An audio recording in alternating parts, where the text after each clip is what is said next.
그 나이에 뭘 더 하겠다고 저러냐? 이제 좀 내려놓고 살아야지. 뭘 그렇게 아등바등이야? 그렇게 살면 오래 못 가. 그냥 쉬어야지. 이런 말 한 번쯤 들어보셨을 겁니다. 듣는 순간 기분 나쁘지만 이상하게도 가슴에 박힙니다. 왜일까요? 어쩌면 지금 당신도 너무 애쓰며 살고 있기 때문입니다. 노년에까지 눈치 보고 몸 부서져라 움직이고 남 좋은 일 하느라 인생을 다 쓰고 있다면 이제는 그만두셔야 합니다. 아무도 당신의 고생에 박수 치지 않습니다. 자식은 그것을 당연한 헌신으로 여길 뿐이고 세상은 당신의 피로를 소비하며 이용합니다. 결국 남는 건 파스 냄새와 쌓이는 병원 영수증뿐입니다. 이제는 멈춰야 할 시간입니다. 이번 영상에서는 노년에 너무 애쓰며 살지 않아도 되는 5가지 이유에 대해 알려드리겠습니다. 구독과 좋아요 누르시면 바로 시작하겠습니다. 첫 번째 이유는 당신의 희생을 아무도 기억하지 않기 때문입니다. 노년에도 끝없이 애쓰는 사람들은 말합니다. 자식이 힘드니 내가 도와야지, 며느리가 버거우니 내가 챙겨야지, 손주가 어리니 내가 봐야지. 그렇게 애쓰며 산 인생이 고작 남에게 민폐 안 끼치기 위해 자신을 쥐어짜는 삶이 되었습니다. 그러나 기억하십시오. 당신이 한 희생은 아무도 오래 기억하지 않습니다. 고맙다는 말은 한두 번이면 끝이고 시간이 지나면 모두 당연하게 여깁니다. 아니, 더 나아가 그 희생이 부족했다며 원망까지 합니다. 왜 그때는 안 도와줬냐, 그렇게밖에 못했냐는 말 앞에 평생의 수고는 산산이 부서집니다. 무서운 건 희생은 반복될수록 당연해진다는 점입니다. 한 번 해주면 다음엔 더 큰 걸 요구합니다. 그리고 어느 순간부터 거절하면 변했다, 차가워졌다는 비난이 따라옵니다.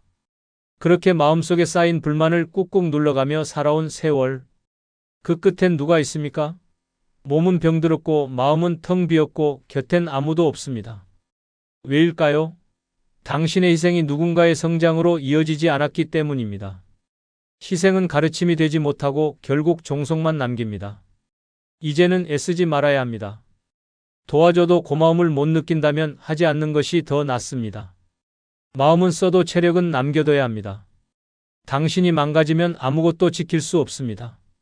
인생의 마지막 시기를 자신을 위해 살아야 하는 이유는 단 하나입니다.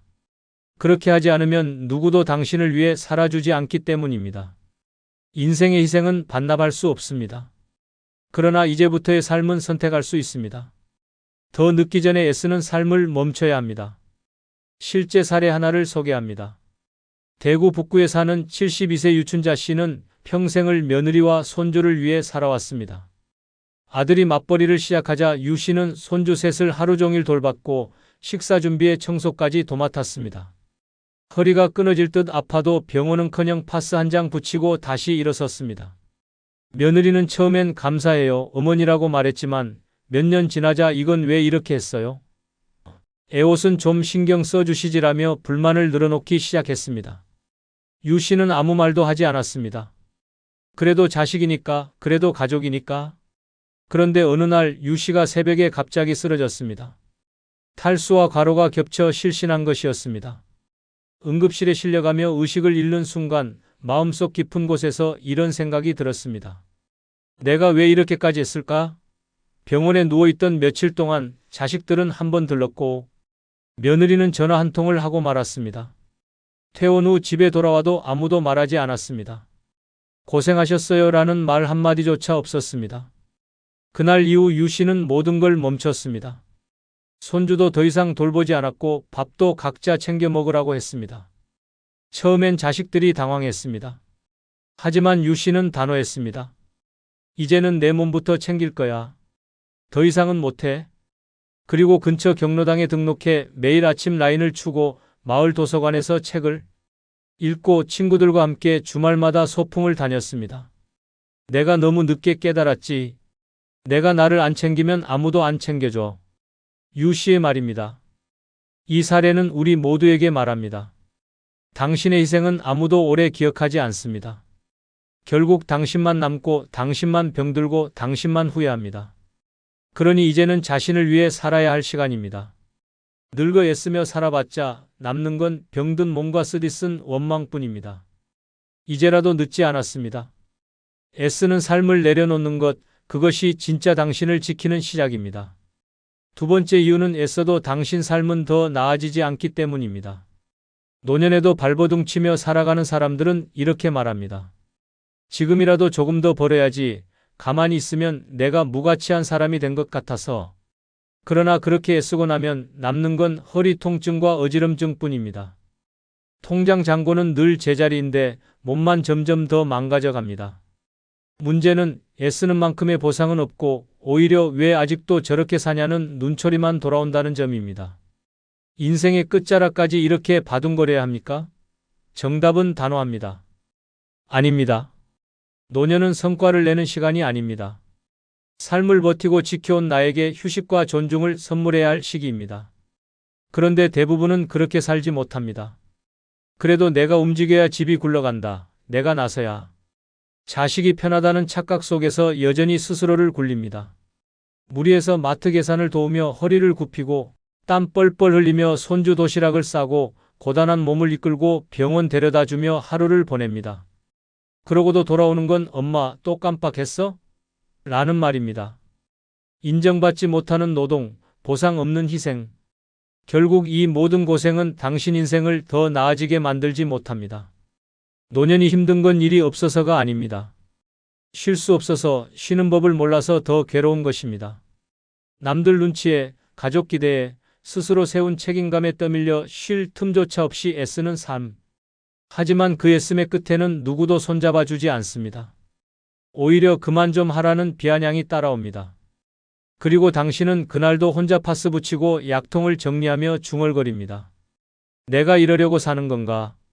서울 강동구에 사는 70세 이화선 씨는 퇴직 후에도 하루 종일 바쁘게 살았습니다. 동네 시장에서 채소 다듬는 일을 하며 용돈을 벌었고 주말에는 손주 돌봄, 명절이면 직접 전 부치고 상 차렸습니다. 집안 살림까지 도맡다시피 했지만 정작 가족들은 엄마가 있어 다행이라며 감사의 표현은커녕 집안일을 더 떠넘겼습니다. 그러던 어느 날 이 씨는 시장에서 일하다 쓰러졌습니다. 구토와 어지럼증, 탈진이 겹친 결과였습니다. 병원에 실려가며 이 씨는 생각했습니다. 나는 왜 아직도 이러고 있을까? 내가 이렇게까지 해야 하나? 며칠 후 태어난 이 씨는 결심했습니다. 이젠 나를 위해 살겠다. 시장 일부터 그만두고 손주 돌보는 것도 며느리에게 맡겼습니다. 가족들은 처음엔 당황했고 막내딸은 엄마가 점점 이기적이 돼간다고 말했습니다. 그러나 이 씨는 흔들리지 않았습니다. 내가 이기적인 게 아니라 이제야 나를 살리는 거다. 그날부터 이 씨의 일상은 완전히 달라졌습니다. 새벽에 일어나 공원에서 라디오 체조를 하고 동네 문화센터에서 글쓰기 수업을 듣기 시작했습니다. 매주 목요일은 그림 그리는 날로 정해 미술관도 다녔습니다. 지인들이 그래도 애들은 좀 도와줘야지라고 말할 때마다 이 씨는 이렇게 대답합니다. 도와주고 망가지는 건 이제 사절이야. 내가 살아야 애들도 걱정 안 하지. 몇 달이 지나자 이 씨의 얼굴엔 생기가 돌기 시작했습니다. 이전보다 건강해졌고 감기 한 번 걸리지 않았습니다. 무엇보다 마음이 가벼워졌습니다. 그녀는 말합니다. 애써봤자 내 삶이 바뀌지 않는다는 걸 이제야 알았어요. 그래서 이제는 나를 위해 시간을 씁니다. 너무 늦기 전에 깨달아 다행이죠. 이화선 씨의 변화는 우리 모두에게 중요한 메시지를 던집니다. 늙어서까지 애쓴다고 삶이 나아지지 않습니다. 오히려 더 병들고 더 외로워집니다. 이제는 당신 자신을 위해 살 때입니다.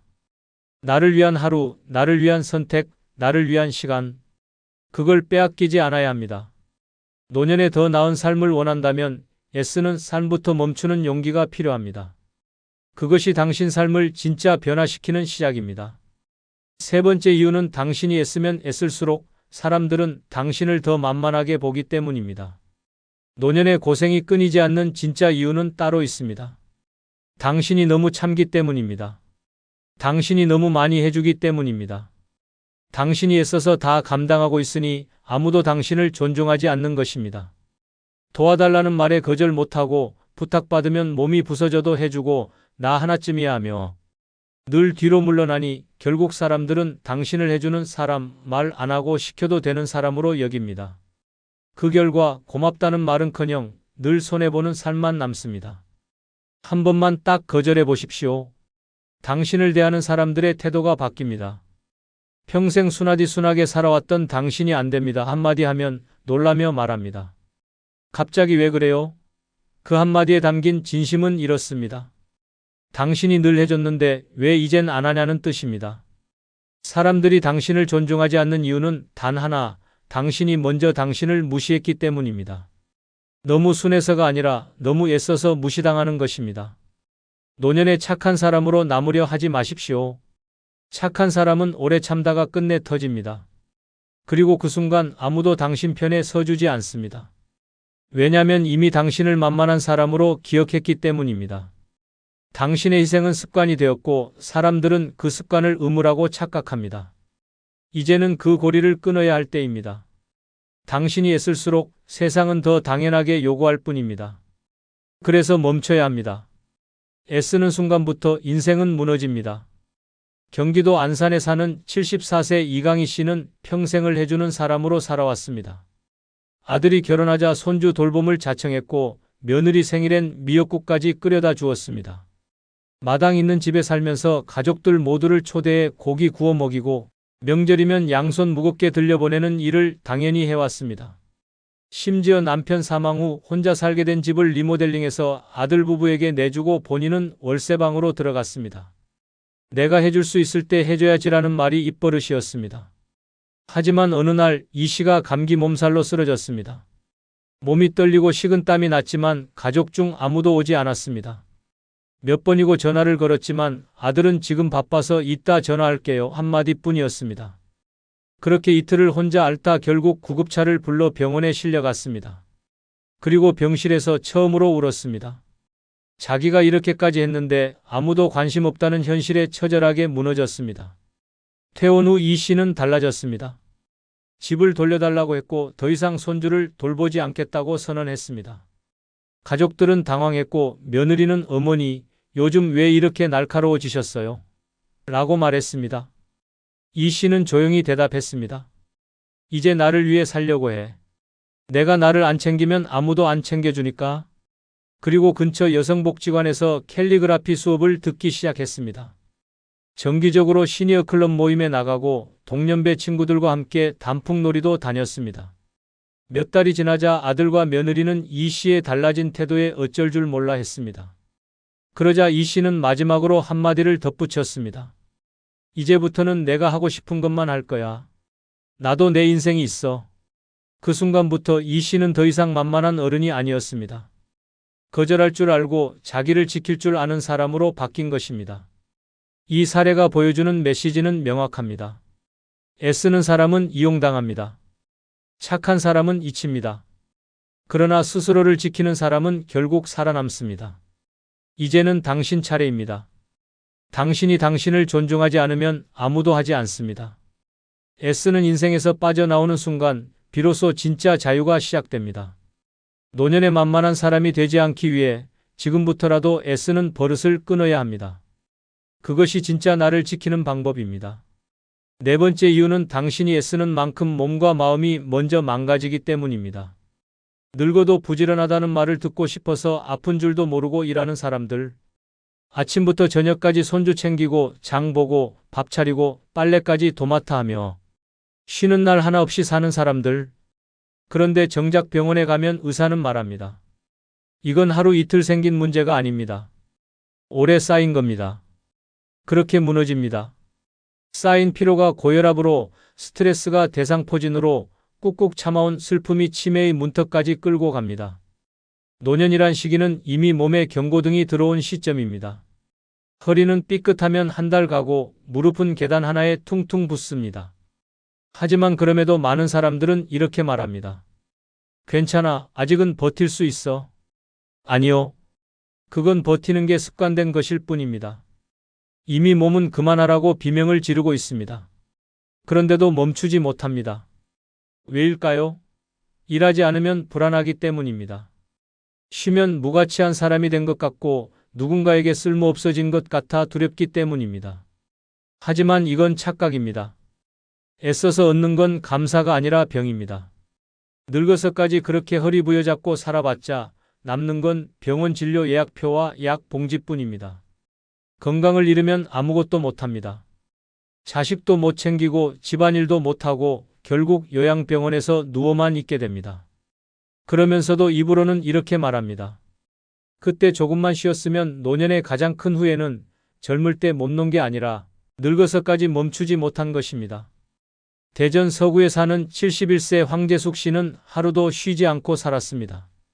아들 부부가 맞벌이하자 새벽부터 손주를 챙기고 퇴근할 때까지 아이를 돌봤습니다. 유치원 보내면 장 보러 나가고 오후엔 집안 정리와 저녁 준비까지 혼자 도맡았습니다. 그렇게 3년을 쉼없이 살았습니다. 몸이 무거워도 머리가 지끈거려도 약 한 알로 버텼습니다. 그런데 어느 날 황 씨는 갑작스러운 구토와 극심한 두통으로 쓰러졌습니다. 병원에서 들은 말은 충격적이었습니다. 뇌졸중 전조 증상입니다. 지금 당장 쉬셔야 합니다. 그 말을 들은 순간 황 씨는 눈물이 터졌습니다. 자기 몸이 이렇게 망가졌다는 걸 몰랐던 것이 아닙니다. 모른 척했을 뿐입니다. 입원하는 동안 손주를 돌볼 사람은 없었고 집안일은 엉망이 되었습니다. 며느리는 어머니, 갑자기 왜 이렇게 아프세요? 라고 말했습니다. 그 순간 황 씨는 느꼈습니다. 나는 이 가족의 사람도 아니고 그저 일하는 기계였구나. 퇴원 후 황 씨는 인생을 바꿨습니다. 손주 돌보기를 그만뒀고 주 3회 요가 수업을 들으며 몸을 회복하기 시작했습니다. 건강검진 예약표를 스스로 챙기고 아침마다 녹즙을 갈아 마시며 자신을 돌봤습니다. 친구들과 함께 등산도 다니고 주말에는 취미로 수채화를 그리며 시간을 보냈습니다. 가장 큰 변화는 죄책감 없이 쉬는 법을 배운 것입니다. 누가 뭐라 해도 흔들리지 않았습니다. 황 씨는 말합니다. 아플 뻔하고 나서야 알았어요. 이제 내 건강이 먼저입니다. 이 사례는 많은 노년에게 경고를 보냅니다. 애쓰면 고맙다고 할 줄 알았던 사람들은 당신이 아플 때 왜 갑자기 그러냐고 말할 뿐입니다. 늙어서 애쓰는 건 미덕이 아니라 자해입니다. 건강을 잃고 후회하지 말고 지금 당장 멈추십시오. 당신이 안 멈추면 병이 대신 멈추게 만들 것입니다. 병원 침대 위에서 후회하는 대신 오늘 하루를 쉬며 웃을 수 있는 선택을 하십시오. 그게 진짜 노년의 지혜입니다. 5번째 이유는 욕심을 내려놓을수록 마음이 편안해지기 때문입니다. 노년에 애쓰는 사람들의 공통점은 이상하게도 다 내려놨다고 말하면서도 여전히 무언가를 쥐고 있다는 점입니다. 자식이 성공하길 바라고 손주가 좋은 대학 가길 바라며 여전히 집안일에 간섭하고 자신의 말 한마디로 가족이 움직이길 원합니다. 문제는 여기서 시작됩니다. 겉으론 다 포기한 듯 살아가지만 마음속엔 아직도 내가 중심이어야 한다는 묵은 욕심이 남아 있습니다. 그 욕심이 노년의 평화를 집어삼킵니다. 욕심은 형태를 바꿔 숨어 있습니다. 사랑이라는 이름으로, 관심이라는 이름으로, 책임이라는 이름으로 위장합니다. 하지만 결국 그것은 통제입니다. 내가 해줘야 돼, 내 말이 맞아야 돼, 내 방식대로 해야 돼라는 그 조용한 집착이 결국 가족을 지치게 하고 스스로를 고립시킵니다. 자식은 부담스러워 피하고 손주는 불편해하며 점점 멀어집니다. 그러면서도 우리는 이렇게 말합니다. 나는 다 너희를 위해서야. 착각입니다. 그것은 사랑이 아니라 집착이고 희생이 아니라 미련입니다. 그리고 그 미련을 내려놓는 순간 진짜 편안함이 찾아옵니다. 기대를 거두는 순간 마음은 가벼워집니다. 비교하지 않고 바라지 않고 욕심을 비운 자리에는 평온이 자리 잡습니다. 누구를 컨트롤하지 않아도, 내가 주도하지 않아도 그냥 바라보며 웃을 수 있는 여유. 그것이 노년을 평화롭게 만듭니다. 욕심을 내려놓는 순간 비로소 삶이 나를 다시 품습니다. 서울 은평구에 사는 75세 박영심 씨는 3자식을 두고 있습니다. 장남은 대기업에 다니고 둘째 딸은 미국으로 시집갔으며 막내는 아직 결혼하지 않았습니다. 박 씨는 평생 자식들을 위해 헌신해왔고 은퇴 후에도 자식들 문제에 발을 빼지 못했습니다. 첫째 부부가 싸우면 중재에 나서고 손주가 공부를 못하면 과외 선생님을 직접 알아보고 막내가 여자친구와 헤어지면 밤늦게 전화해 위로했습니다. 그러면서도 늘 말했습니다. 나는 이제 아무것도 바라지 않는다. 하지만 속마음은 달랐습니다. 명절 때 자식들이 선물을 소홀히 할 때면 서운했고 손주가 전화 한 통 하지 않으면 혼자 울기도 했습니다. 어느 날 막내가 결혼을 결정하며 말했습니다. 엄마, 결혼식은 조용히 둘이만 하고 싶어요. 가족끼리 복잡하게 하지 말자고요. 그 말에 박 씨는 크게 상처받았습니다. 내가 어떻게 키운 자식인데 그걸 나한테 상의도 안 하고 정해? 그날 밤 박 씨는 처음으로 울분을 참지 못하고 전화기를 던졌습니다. 며칠간 연락을 끊고 집에 틀어박혔습니다. 그런데 이상하게도 아무도 전화하지 않았습니다. 그제야 깨달았습니다. 자식들은 이미 각자의 인생을 살고 있었고 자신만 과거에 머물러 있었다는 걸, 내가 없으면 안 된다는 생각이 얼마나 큰 오만이었는지를 박 씨는 비로소 알게 되었습니다. 며칠 뒤 박 씨는 작은 수첩을 꺼냈습니다. 거기에 써 내려갔습니다. 이제부터는 간섭하지 않겠다. 기대하지 않겠다. 사랑하되 조용히 바라보되 붙들지 않겠다. 그리고 진짜로 바꿨습니다. 자식 문제에 입을 닫고 손주 문제에 한 발 물러섰습니다. 명절엔 먼저 전화하지 않고 보고 싶으면 그림을 그렸습니다. 동네 문화센터에서 서예 수업을 들으며 무심이라는 단어를 반복해 썼습니다. 놀랍게도 관계는 더 좋아졌습니다.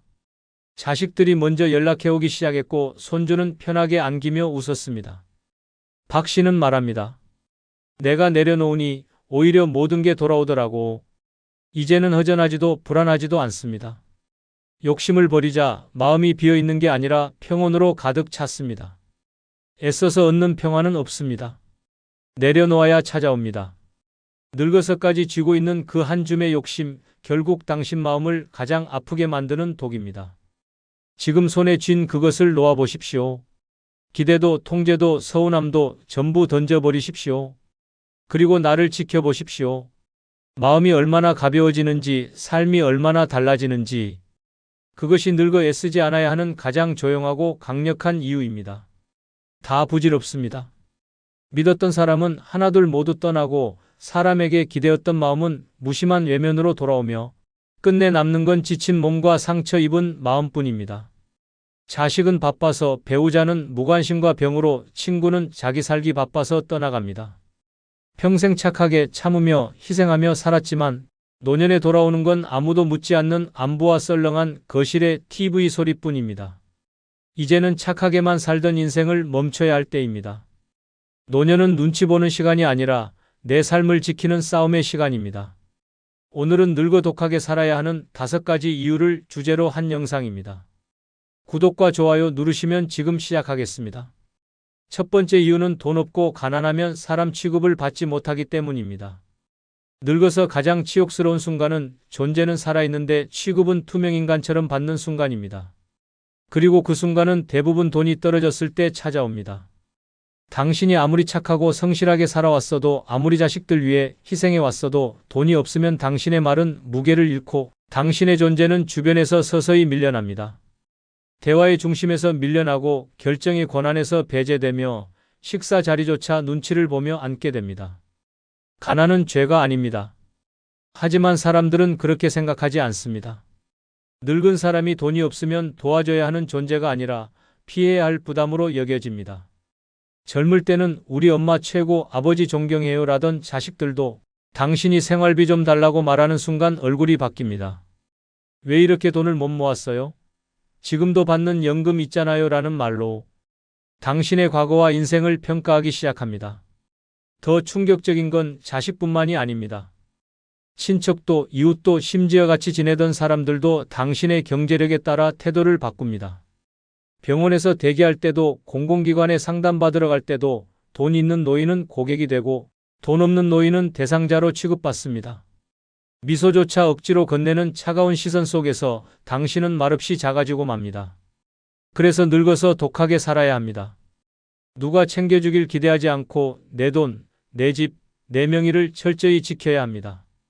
내 이름으로 된 통장에 잔고가 있어야 말 한마디에도 힘이 실리고 병원에서도, 자식 앞에서도, 이웃 앞에서도 어깨 펴고 당당해질 수 있습니다. 착하게 사는 건 젊을 때나 통했지만 늙어서 가난하면 아무리 착해도 존경 대신 동정만 남습니다. 그리고 그 동정조차 오래가지 않습니다. 서울 동작구에 사는 73세 한명자 씨는 과거 유통업체에서 회계 일을 하며 3남매를 키웠습니다. 남편 없이 홀로 자식 셋을 대학까지 보내며 밥을 굶는 날도 많았습니다. 엄마 덕분에 우리가 컸다며 자식들은 늘 고마워했습니다. 하지만 한 씨는 자신보다 자식 뒷바라지를 우선했고 정작 본인은 연금도 재산도 제대로 챙기지 못한 채 은퇴를 맞이했습니다. 처음엔 자식들도 엄마같이 살아요라며 말했지만 막상 함께 살자 생활비 문제가 시작됐습니다. 한 씨는 매달 30만 원씩만 생활비로 쓰겠다고 했지만 며느리는 요즘 전기세, 식비 장난 아닌데라며 얼굴을 굳혔습니다.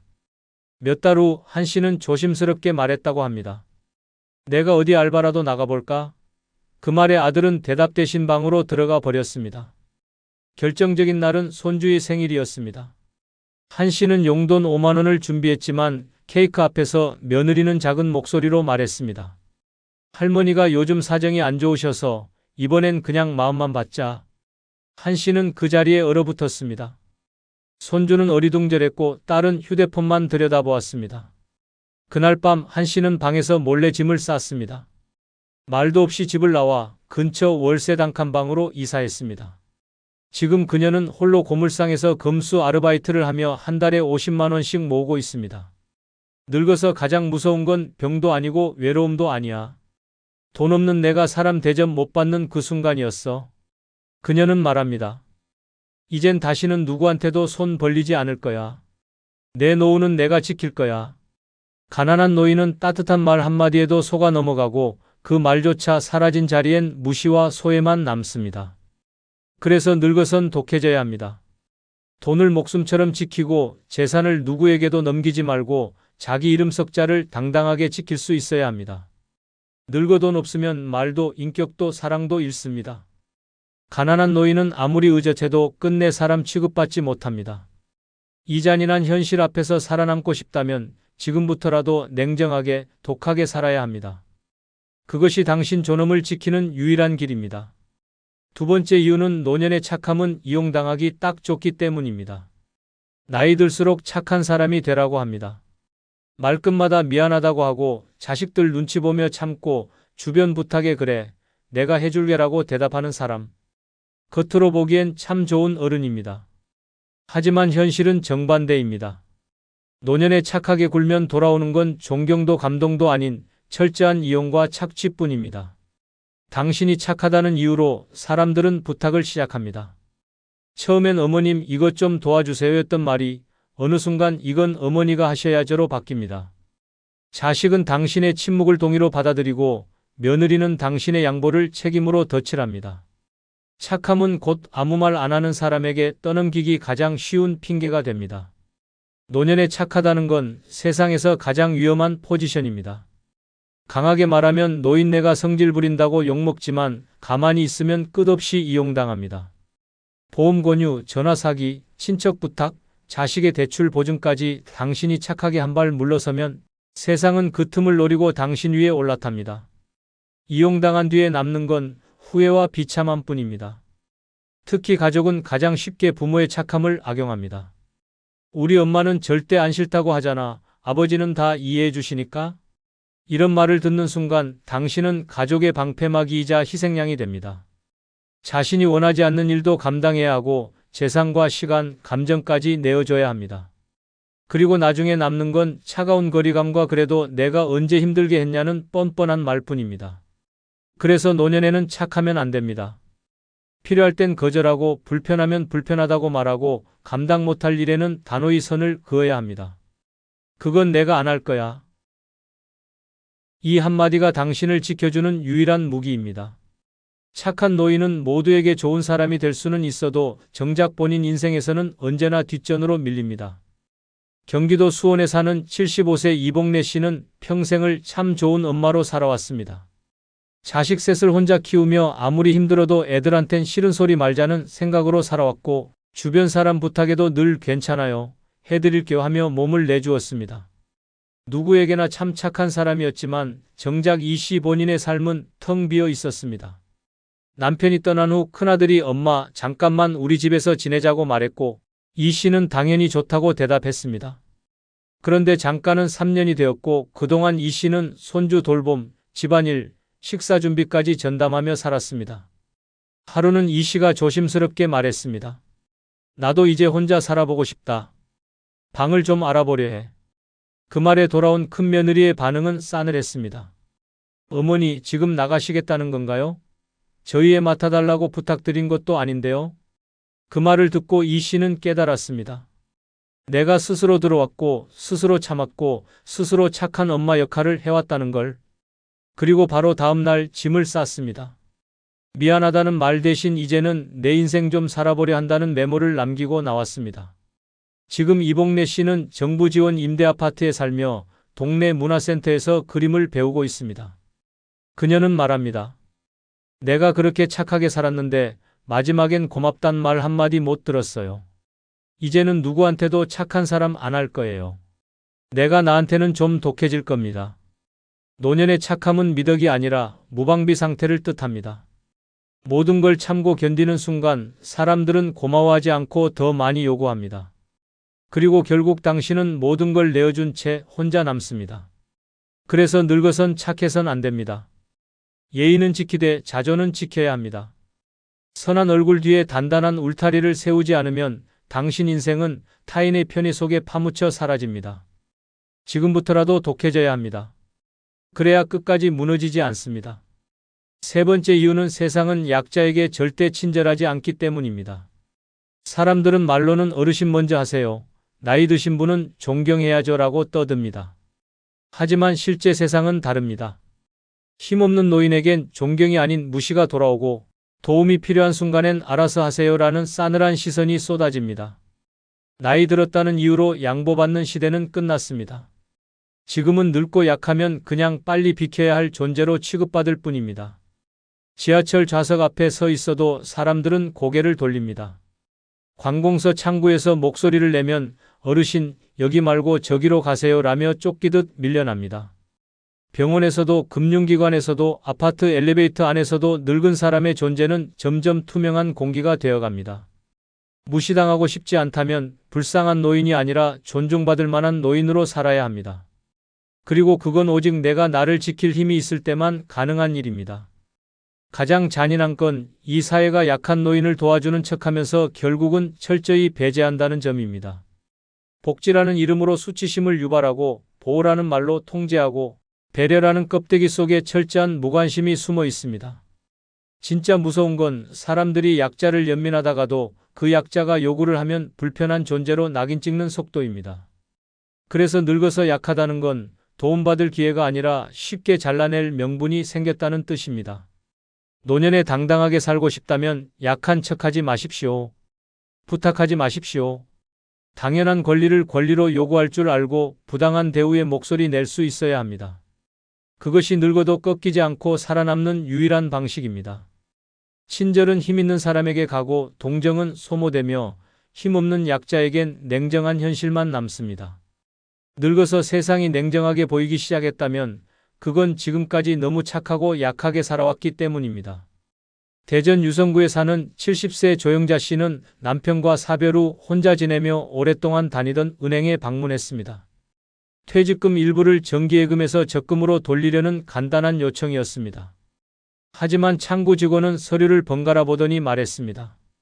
어르신, 요즘 이런 상품은 스마트폰으로 신청하셔야 돼요. 지점에서는 안 됩니다.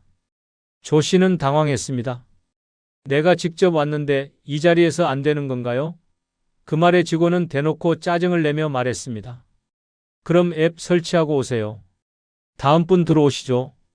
창구에서 밀려난 조 씨는 그대로 대기실 의자에 앉아 울었습니다. 아무도 도와주지 않았고 지나가던 사람들조차 모른 척 했습니다. 다음 날 그는 지인에게 부탁해 스마트폰에 앱을 깔았지만 어떻게 사용하는지도 몰라 다시 은행을 찾았습니다. 이번에는 경비원이 앱 안 되시면 아드님한테 부탁하시는 게 나아요 라고 말했습니다. 그는 조용히 고개를 끄덕이고 집에 돌아왔습니다. 그날 이후 그는 단 한 번도 은행에 가지 않았습니다. 조 씨는 말합니다. 나는 단지 내가 번 돈을 내 마음대로 쓰고 싶었을 뿐인데 아무도 나를 사람으로 보지 않았어요. 그날 이후로 깨달았어요. 늙어서 약하면 그 누구도 당신을 도와주지 않는다는 걸. 지금 이 순간에도 수많은 어르신들이 존재감 없는 투명인간처럼 세상에서 밀려나고 있습니다. 노인은 약자라고요? 그건 단지 멀찍이서 바라볼 때의 이야기입니다. 막상 현실에서 약해지면 세상은 냉정하게 등을 돌립니다. 그래서 늙어서 살아남고 싶다면 독해져야 합니다. 강한 눈빛으로 바라보고 이건 내 권리다라고 말할 줄 알아야 합니다. 세상은 절대 약자에게 다정하지 않습니다. 눈물로 설득하려 말고 단단함으로 버티십시오. 그래야 마지막까지 사람 대접받습니다. 네 번째 이유는 말을 아끼지 않으면 후폭풍이 오기 때문입니다. 나이 들어 가장 위험한 행동은 조언이라는 이름으로 말을 멈추지 않는 것입니다. 내가 살아보니까 말이지, 그건 이렇게 해야 돼. 내가 해봐서 아는데. 같은 말은 아무리 좋은 의도로 건넨다 해도 젊은 세대에겐 오지랖이고 간섭으로 들릴 뿐입니다. 아무도 묻지 않았는데 먼저 나선 말은 칭찬도 아니고 도움이 아닌 독이 됩니다. 당신이 부모든 어른이든 인생 선배든 상관없습니다.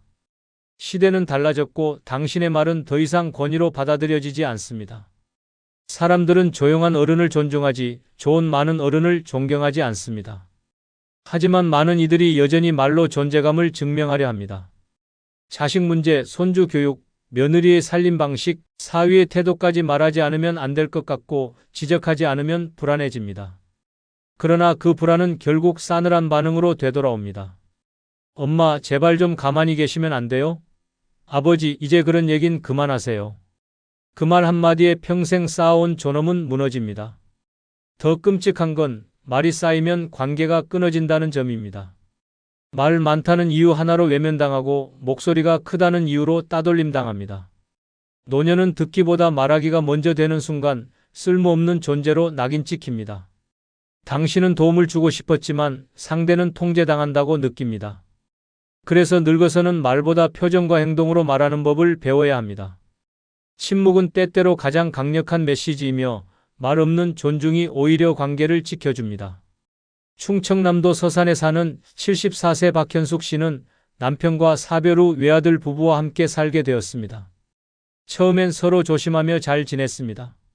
하지만 문제는 박 씨가 집안일과 육아에 적극 나서면서 시작됐습니다. 손주가 늦게 자면 이건 부모가 교육을 잘못 시켜서 그래. 며느리가 외출하려 하면 엄마가 아이 두고 그렇게 나돌면 안 되라는 말이 나왔고, 식탁 메뉴에도 이런 음식은 소화 안 돼. 내가 해줄게라고 참견했습니다. 처음엔 며느리도 네, 어머니 하며 받아줬습니다.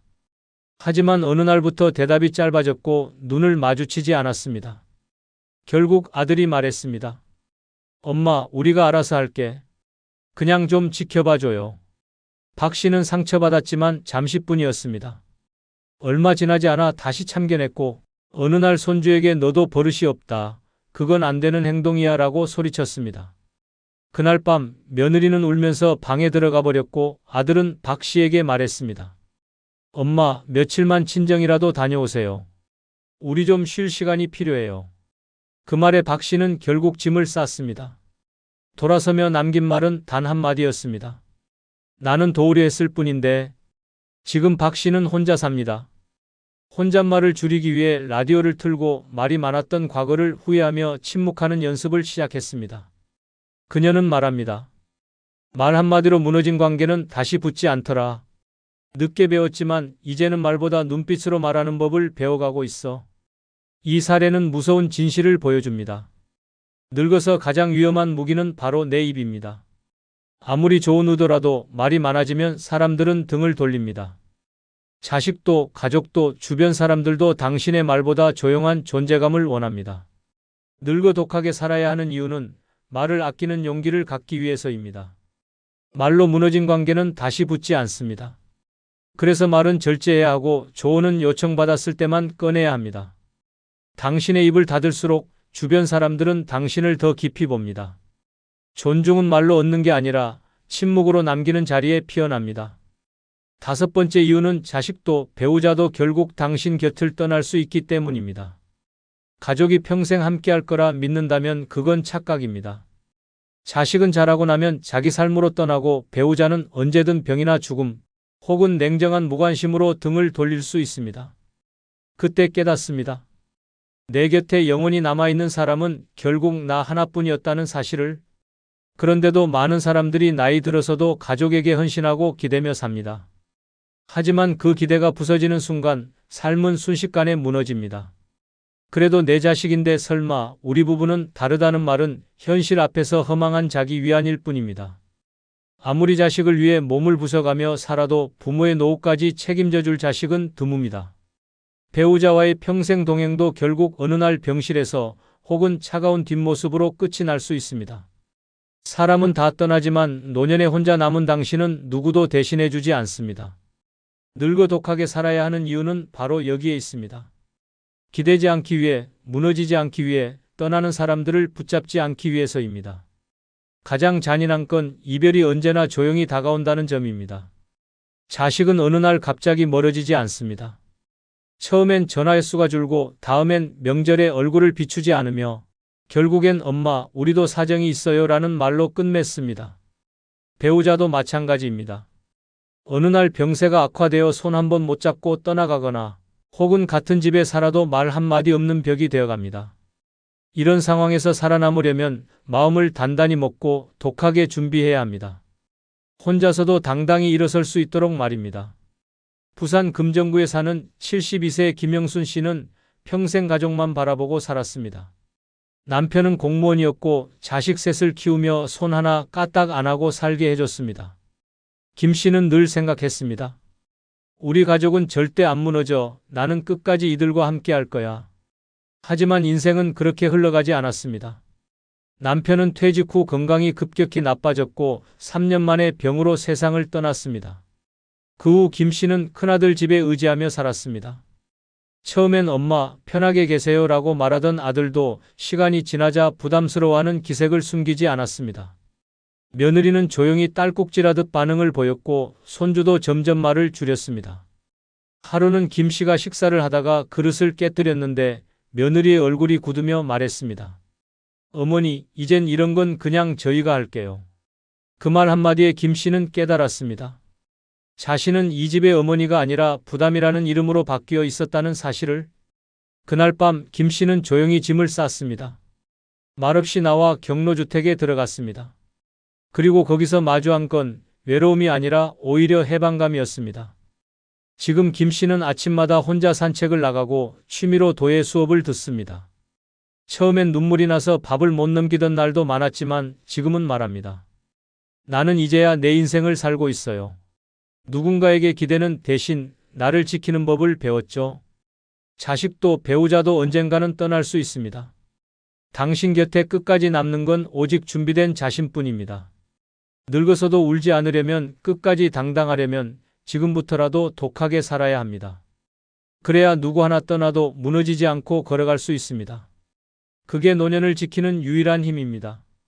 다 줬습니다. 시간도 청춘도 정성도 다 퍼줬습니다. 그런데 돌아오는 건 무엇입니까? 엄마는 괜찮잖아. 아버지는 늘 참고 살아왔잖아 라는 말뿐입니다.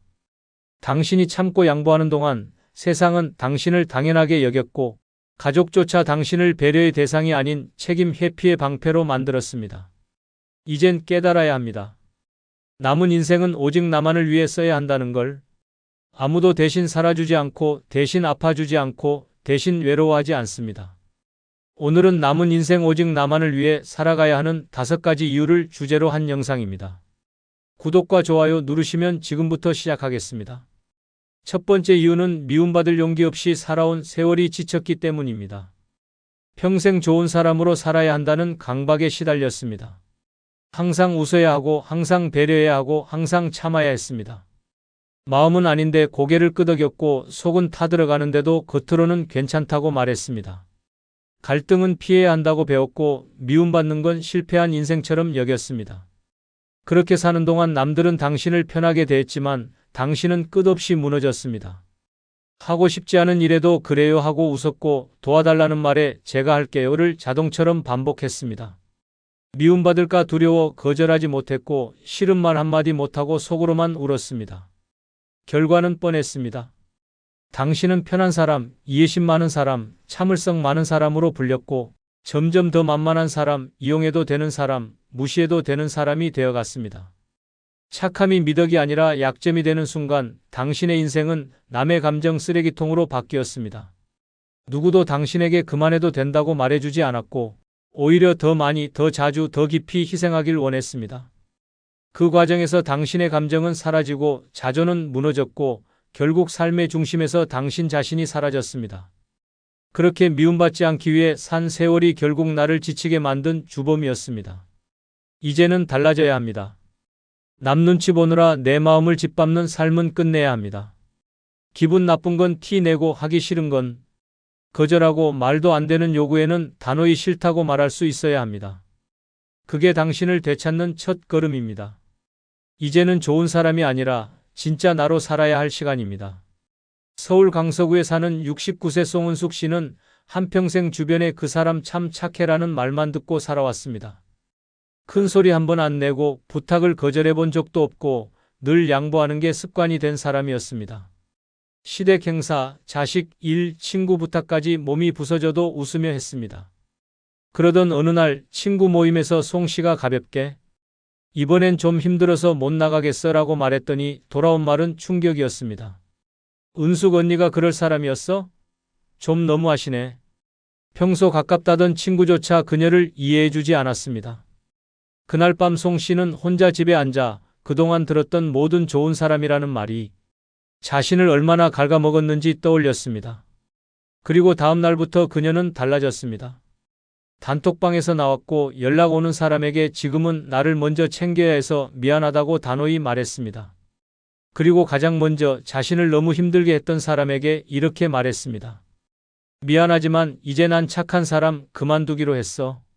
그리고 그 결정은 너부터 끊어내는 걸로 시작할 거야. 지금 송은숙 씨는 말합니다. 처음엔 무서웠어요. 나를 미워할까봐. 그런데 미움받을 용기를 가지니까 드디어 내가 나를 사랑하게 됐어요. 미움받지 않기 위해 산 삶은 결국 나를 잃는 삶입니다.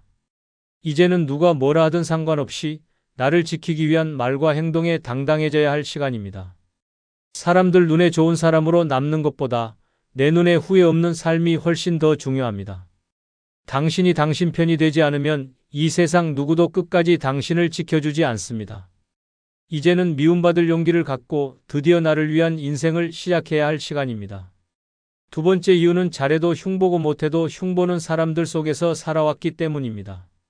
죽어라 잘해도 인정은커녕 당연하다는 얼굴로 넘어갑니다.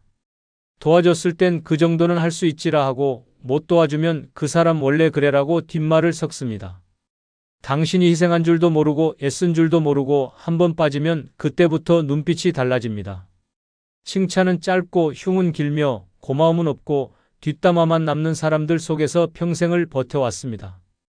명절에 온갖 일 다 해놔도 한쪽만 너무 설치는 거 아냐? 란 말이 나옵니다. 모임에 빠지면 요즘 왜 저래? 변했네? 소리가 돌아옵니다. 반대로 너무 나서면 왜 저렇게 나댈까? 라는 말이 흘러다닙니다. 잘해도 흉보고 못해도 흉보는 인간들 앞에서 당신은 늘 중간이 될 수 없는 인생을 살았던 것입니다. 그리고 그 모든 말들이 당신을 지치게 했습니다. 눈치 보며 맞추고 괜찮은 척하며 애쓰고 자기 입으로 말은 못하고 돌고 돌아서 당신 귀에 꽂히는 험담들. 분명히 선의를 베풀었는데 돌아오는 건 은근한 시기와 비아냥뿐. 그 모든 불편한 시선 속에서 당신은 사람 좋은 척, 여유 있는 척, 웃는 얼굴 뒤에 진심을 눌러 담으며 살아왔습니다. 하지만 이제는 끝내야 합니다. 어차피 흉볼 사람은 아무리 잘해도 흉봅니다. 잘 보여서 얻는 것도 없고 못 보여서 잃을 것도 없습니다. 당신은 이미 다 해봤고 충분히 줬습니다. 이제는 남이 뭐라 하든 상관없이 오직 나를 위해 내 기준대로 살아가야 할 시간입니다. 강원도 속초에 사는 73세 정금자 씨는 동네에서 참남 좋은 사람으로 통했습니다. 명절엔 떡이며 전이며 나눠 돌리고 아픈 이웃이 있으면 새벽에 병원 데려다 주는 걸 마다하지 않았습니다. 그런데 어느 날 이웃집 아주머니가 친구에게 이렇게 말했다는 얘기를 전해 들었습니다. 그 사람은 저렇게까지 나서서 뭐 하려고 저러는지 모르겠어. 정 씨는 충격을 받았습니다. 내가 베푼 호의가 오히려 질투의 대상이었고 고마워할 줄 알았던 사람들이 등 돌린 뒷말의 주체였던 겁니다. 그날 이후 정 씨는 과감히 정리를 시작했습니다. 먼저 챙기지 않았고 돌려야 할 물건도 안 돌렸습니다. 처음엔 요즘 왜 그러냐는 말이 나왔지만 정 씨는 이렇게 답했습니다. 이제는 내가 나한테 잘하려고 남 좋은 일 하느라 내 기운 다 빠졌거든요. 몇 달 뒤 그 말 하던 이웃은 아프다는 이유로 도움을 요청했지만 정 씨는 단호하게 말했습니다. 예전 같았으면 도와줬겠지만 지금은 내 하루가 더 중요해서 미안하네요. 지금 정금자 씨는 자신이 좋아하는 일을 하며 조용한 삶을 즐깁니다. 잘해도 욕먹고 못해도 욕먹는 세상이라면 차라리 나답게 살겠어요. 이제는 내 시간, 내 감정, 내 평안을 위해 삽니다. 남의 입을 막을 수는 없습니다. 하지만 내 삶을 지킬 수는 있습니다. 그 누구도 당신을 진심으로 이해해주지 않습니다. 그러니 그 누구도 당신 인생에 간섭하게 두지 마십시오. 잘해도 흉보는 사람들에게는 아무것도 줄 필요 없습니다. 그들이 뭐라 하든 이제는 나 하나만 바라보며 살아갈 시간입니다. 그게 진짜 자유고 늦었지만 가장 값진 시작입니다. 세 번째 이유는 혼자 있어야 편하다는 걸 알게 됐기 때문입니다. 사람이 그립다고 생각했던 적 많았습니다. 말 한마디 나눌 누군가가 필요했고 식사 자리에 혼자 앉는 게 허전하게 느껴졌습니다. 그래서 모임에 나가고 전화기를 붙잡고 누구든 옆에만 있어주면 덜 외롭겠지 싶어 억지 인연도 끌어안고 살았습니다. 그런데 결국 남은 건 더 지치는 관계, 피곤한 대화, 억지 웃음뿐이었습니다. 서로 불편한 걸 알면서도 의리니까, 관계니까라는 말로 참고 만났습니다. 돌아와선 후회하고 또 다음 약속이 다가오면 한숨 쉬며 나갔습니다. 그 사람 없으면 외로울까봐 견뎠는데 알고 보니 그 사람 곁에 있을 때가 더 외로웠습니다. 혼자인 게 불편한 게 아니라 억지로 관계를 유지하는 게 지옥이었던 겁니다. 말없이 밥을 먹고 조용히 커튼을 치고 누워있는 시간이 처음엔 어색했지만 그 시간이 길어지자 비로소 알게 됐습니다. 혼자 있는 게 편하다는 사실을, 누구 눈치도 안 보고 누구에게도 기분 맞출 필요 없는 하루가 얼마나 값진지를 늦게야 깨달았습니다. 혼자 있는 게 고독이 아니라 내 삶을 회복시키는 평화였다는 걸 이제야 알게 된 겁니다. 늙어가며 점점 더 확실해집니다. 시끄러운 대화보다 조용한 침묵이 좋고 억지 미소보다 무표정이 편합니다. 누군가 옆에 있다고 위로받는 게 아니라 내가 내 마음을 다독일 수 있을 때 비로소 안정이 찾아옵니다. 외롭다고 아무 인연이나 붙잡는 순간 인생은 다시 무너집니다. 이제는 외로움을 이기는 것이 아니라 혼자 있는 걸 즐길 줄 아는 사람이 되는 것이 진짜 강한 사람입니다. 대전 유성구에 사는 71세 김정아 씨는 한때 친구, 친척, 자식들과의 관계에 목을 매며 살았습니다. 아침마다 전화를 걸어 안부를 묻고 누구 약속 하나 생기면 마음이 들뜨고 반대로 연락이 없으면 밤새 뒤척이며 자책했습니다. 그러다 어느 날 가장 친하다 믿었던 친구에게 넌 너무 집착하는 것 같아라는 말을 들었습니다. 그 말에 김 씨는 충격을 받았습니다. 내가 그동안 얼마나 외로웠는지, 얼마나 누군가와 있고 싶었는지 모르면서 그날 이후 김 씨는 모든 연락을 끊었습니다. 전화도 문자도 단톡방도 정리했습니다. 처음 며칠은 불안했습니다. 혼자 밥 먹는 게 조용한 집이 낯설었습니다. 하지만 일주일, 한 달, 두 달이 지나자 점점 달라졌습니다. 혼자 시장을 보며 내가 원하는 걸 사고 좋아하는 꽃을 사고 저녁엔 라디오를 들으며 책을 펼쳤습니다. 그리고 어느 날 모임에서 요즘 왜 안 보이세요? 라는 연락이 오자 김 씨는 단호하게 말했습니다. 혼자 있는 게 더 좋더라. 사람 많은 곳은 이제 피곤해. 지금 김정아 씨는 혼자지만 절대 외롭지 않습니다. 혼자 있는 게 불쌍해 보일 수도 있지만 나는 지금 내 인생에서 제일 편안한 시간을 보내고 있어요. 혼자라는 말에 쫄지 마십시오. 외로움을 두려워하지 마십시오. 남에게 맞추며 무너지는 인생보다 혼자여도 내 템포대로 사는 삶이 100배 낫습니다. 사람 속에서 버티느라 지쳤다면 이제는 혼자 있는 용기를 택해야 합니다. 그게 당신에게 진짜 평안과 자유를 주는 가장 늦지 않은 선택입니다. 네 번째 이유는 평생 남만 챙기다 내 건강 다 잃었기 때문입니다.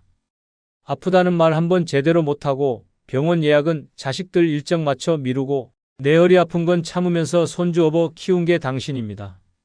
엄마는 괜찮잖아. 아버진 원래 건강하시잖아요. 라는 말을 믿고 정작 몸이 망가져도 남 먼저 챙기느라 자기 몸 하나 제대로 돌보지 못한 인생이었습니다. 살림하느라 허리 다 망가지고 눈치 보느라 스트레스에 속병 들고 겨울엔 식사 거르고 일하다 관절까지 상했습니다. 그런데 그렇게 희생한 결과가 뭡니까? 당신이 아프면 주변 사람들은 왜 이제야 말했어요? 라고 묻습니다. 그들이 모른 게 아닙니다. 모른 척한 겁니다. 남 챙기는 건 당신이 당연히 해야 할 일이고 당신의 고통은 강하니까 견딜 수 있을 거라 믿었기 때문입니다. 건강 잃고 나서야 후회해봤자 소용없습니다. 내 몸 망가지면 아무도 대신 아파주지 않고 병원 침대에 누워있는 건 나 혼자입니다. 간병은 눈치 보고 통증은 혼자 견디고 비용은 내 통장에서 빠져나갑니다. 이제는 나를 먼저 챙겨야 할 시간입니다. 남 챙기는 건 충분히 했습니다. 이제 내 혈압, 내 관절, 내 마음 챙겨야 합니다. 몸이 건강해야 마음도 버틸 수 있고 그래야 남은 인생도 살아낼 수 있습니다. 경남 창원에 사는 72세 유순자 씨는 남편의 뇌출혈 이후 5년간 간병에 매달렸습니다. 자식들 일다 도와주고 손주 돌보며 하루 종일 부엌에서 보내다 보니 어깨, 무릎, 허리 안 아픈 곳이 없었습니다. 병원에선 퇴행성 관절염에 허리디스크, 고혈압까지 겹쳤다 했습니다. 그런데도 가족 누구 하나 그녀의 건강을 먼저 묻지 않았습니다. 결정적인 날은 남편 수술이 잡힌 날 아침, 유 씨가 이명을 느끼며 쓰러졌는데도 자식들은 엄마는 스트레스 받아서 그래요라고 넘겼습니다. 그 순간 그녀는 깨달았습니다. 아프면 결국 혼자라는 걸. 다음 날 유 씨는 스스로 병원에 입원했습니다. 수술은 남편 형제들이 알아서 하도록 넘겼고 치료 후에도 회복 시간을 핑계로 아무 일도 하지 않았습니다. 몇 달 뒤 가족 모임에서 며느리가 요즘 어머니는 왜 예전 같지 않으세요? 라고 묻자 유 씨는 조용히 말했습니다. 예전엔 남 챙기느라 내 몸 버렸고 지금은 나 챙기느라 남 신경 안 써요. 이게 내 인생의 두 번째 시작입니다. 지금 유순자 씨는 식단을 바꾸고 하루 1시간씩 스트레칭을 하며 건강을 회복하고 있습니다. 지금은 남 밥 안 차리고 내 밥부터 차려요. 몸이 사니까 인생이 달라지더라고요. 건강은 한번 잃으면 사람도 관계도 모두 무너집니다. 평생 남 챙기다 지친 몸, 이제라도 당신이 보살펴야 합니다. 남을 위한 몸이 아닌 나를 위한 몸으로 회복하는 것. 그게 진짜 인생의 시작이며 가장 강력한 복수입니다. 더는 늦기 전에 당신부터 먼저 살아야 합니다. 5번째 이유는 내 이름보다 누구 엄마, 누구 아빠로 불린 시간이 길었기 때문입니다. 결혼하고 자식을 낳는 순간부터 당신의 이름은 사라졌습니다. 누구 엄마, 누구 아빠, 어머니, 아버지. 동네에서도 병원에서도 가족들 사이에서도 언제부터인가. 당신은 철저히 호칭 속에만 존재하는 사람이 되었습니다. 이름 석자는 들을 일조차 없고 존재 자체가 누군가의 가족으로 묶여 불리며 살아온 세월. 그게 마치 당연한 삶인 것처럼 당신 자신도 어느새 그 호칭에 익숙해져 버렸습니다. 이름을 잃으면 정체성도 사라집니다. 내가 뭘 좋아하는지 뭘 하고 싶은지도 흐려집니다.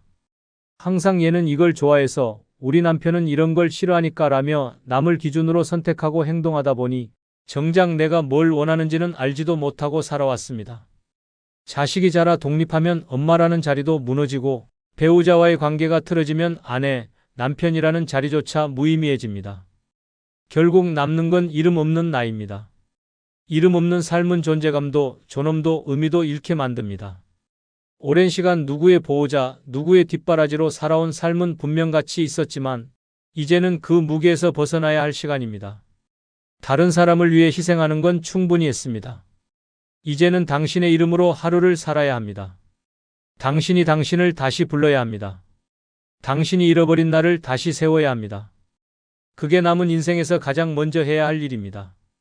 경기도 시흥에 사는 70세 조정자 씨는 평생 민수 엄마로 불렸습니다. 아이 학교, 학원, 병원은 물론 결혼식까지 온 인생을 자식 중심으로 살았습니다. 남편도 집안 행사에선 우리 애들 엄마가요 라고만 불렀고 주변 사람들조차 그녀의 이름은 몰랐습니다. 정작 조 씨 자신도 자기를 소개할 때 누구 엄마예요 라고 말하는 게 자연스러워졌습니다. 그러던 어느 날 병원 접수 창구에서 성함이 어떻게 되세요?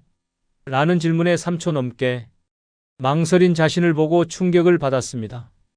자신의 이름이 혀끝에 걸렸고 생경한 느낌마저 들었습니다. 그날 밤 조 씨는 거울 앞에 서서 조용히 자기 이름을 불러봤습니다. 조정자, 내가 조정자였지. 민수 엄마가 아니라. 그 후 조 씨는 달라졌습니다. 병원 예약도 여가 계획도 식사 메뉴도 이제는 내가 원하는 대로 선택합니다. 가족 단톡방에도 엄마는 이번 주 혼자 여행 다녀올 거니까 일정 맞출 생각하지 마라는 메시지를 남겼습니다. 며느리가 요즘 어머니 분위기 많이 달라지셨어요 라 말하자 조 씨는 환하게 웃으며 대답했습니다. 이제 민수 엄마 말고 조정자로 살려고. 지금 그녀는 명확하게 말합니다. 내 이름을 다시 부르니까 삶이 달라지더라. 내가 주인인 하루가 시작됐어요. 이름을 찾는 순간 인생이 바뀝니다. 당신은 누구의 엄마나 아빠로만 존재하는 사람이 아닙니다. 그 호칭 뒤에 가려졌던 당신의 이름을 다시 꺼내고 그 이름으로 살아갈 자격이 있습니다. 그게 남은 인생에서 가장 강력한 변화입니다. 지금부터는 남이 정해준 자리에서가 아니라 당신 이름으로 당신 삶을 다시 써야 할 시간입니다. 6번째 이유는 남을 미워하느라 나를 돌볼 여유가 없었기 때문입니다. 상처 준 사람, 배신한 사람, 무시하고 이용해 먹은 사람들, 마음속에 담고 살았습니다. 잊자고 다짐해도 문득 떠오르고 잊을만 하면 그때 그 말 한마디가 다시 가슴을 찔렀습니다. 그러면서도 겉으론 웃으며 괜찮아, 다 지나갈 거야 라며 스스로를 속였습니다. 하지만 지나가지 않았습니다. 그 사람들은 잊고 살지만 나는 미움으로 내 인생을 갉아먹고 있었던 겁니다. 미워하면서도 참았습니다. 복수는 못해도 후회는 하게 하고 싶다며 속으로 끓였습니다. 그런데 그렇게 살다 보니 정작 내 건강은 망가지고 내 마음은 텅 비고 내가 나를 돌볼 힘조차 남아있지 않았습니다. 누굴 미워하느라 밥맛이 없고 누구 생각나서 잠 못 이루고 그렇게 내 시간과 감정을 모두 그 사람에게 빼앗긴 채 살아왔습니다. 한 번 내 인생을 아프게 한 사람을 마음에 계속 붙들고 사는 건 2번 나를 무너뜨리는 일입니다. 이제는 놓아야 합니다. 미움은 상대에게 가는 게 아닙니다. 끝내 나 자신을 상하게 합니다. 남을 미워하고 원망하는 데 쓰는 에너지로 나를 더 따뜻하게 돌보고 나에게 시간을 써야 합니다. 그게 진짜 복수입니다. 나를 망가뜨리게 만든 사람 앞에서 더 건강하고 더 여유있고 더 웃고 있는 나를 보여주는 것. 그게 가장 잔인하고도 우아한 복수입니다. 경기도 김포에 사는 70세 신명자 씨는 한때 믿었던 친구에게 뒤통수를 맞았습니다. 함께 돌려 하던 개모임에서 10년 넘게 쌓은 돈을 친구가 몰래 인출해버렸고 모든 책임은 신 씨에게 떠넘겼습니다. 사람들은 그 친구가 원래 그런 줄 몰랐냐며 손가락질했고 신 씨는 배신감에 매일 술과 눈물로 버텼습니다. 하지만 시간이 지날수록 신 씨는 점점 지쳐갔습니다. 왜 나만 이렇게 무너져야 하지? 라는 생각이 머릿속을 떠나지 않았습니다. 그때 그녀는 결심했습니다. 이제 그 인간은 내 마음에 앉혀놓지 않겠다. 대신 나를 위한 시간을 만들겠다. 그날 이후 신 씨는 집안을 정리하고 오랫동안 미뤄왔던 건강검진을 받았고 혼자 좋아하는 영화관에 갔습니다. 그리고 SNS에 그 모습을 올렸습니다. 며칠 뒤 소문 듣고 연락한 그 친구에게 단호하게 메시지를 보냈습니다. 너 때문에 무너질 줄 알았지? 미안하지만 덕분에 나는 더 잘 살기로 했다. 지금 신 씨는 말합니다. 미워하느라 내가 얼마나 고생했는지 몰라요. 이제는 그 사람 이름조차 입에 안 올립니다. 대신 내 이름으로 하루를 채우고 있어요. 미움은 상대를 망치지 않습니다. 나를 망칩니다. 남을 원망하느라 시간을 날리기엔 남은 인생은 너무 짧고 아깝습니다. 이제는 복수가 아니라 회복에 집중해야 할 때입니다. 가장 통쾌한 복수는 그 사람을 잊고도 잘 사는 나의 모습입니다. 그렇게 살아야 진짜 내 인생이 시작됩니다.